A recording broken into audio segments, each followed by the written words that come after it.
Humans have a long history of worship. Whether it's Buddha or Beyoncé, Krishna or the Kardashians, John Lennon, Jesus, or the latest shiny device with a blue light screen, it seems that we all have a desire to adore, a magnetic pull towards the transcendent.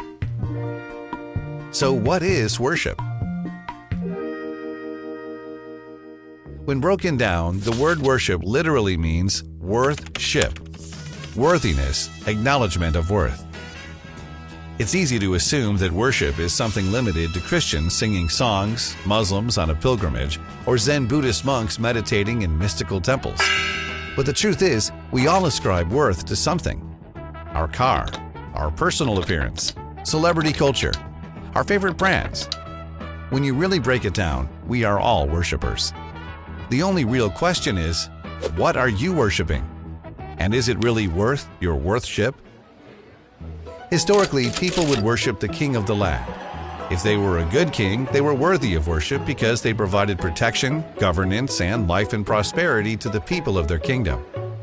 People ascribed worth to the king's authority because they trusted the goodness of the king and were thankful for the peace and well-being that was provided living under his rule. In this sense, the opposite of worship could be described as mutiny.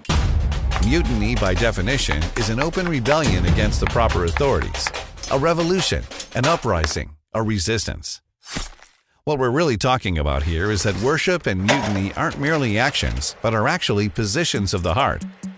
Worship is a heart of gratitude that gives worth. Mutiny is a heart of rebellion that withholds worth. This leads us to the core of what it means for us to worship. You see, God designed the human heart with a will authorized with the power of choice to choose what we worship.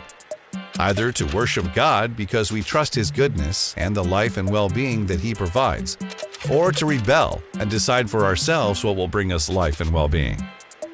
And as history and human experience tells us, we choose mutiny. The Bible says we exchanged the truth about God for a lie and worshipped and served created things rather than the Creator. Put simply, if life had a control seat, we kicked God off. Who, me? And ultimately sat in it ourselves. But to worship God is exactly the opposite. It is to humble everything about ourselves and honor everything about Him.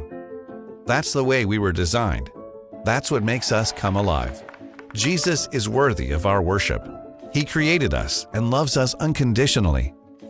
He chose to die on the cross to take the penalty of death that we deserved because of our choices. He came alive again, and with Him in the control seat of our life, we experienced the best life we were designed to live.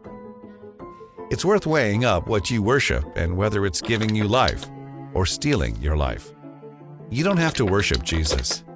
He's like a gentleman, and so He'll never force you to. That choice is yours.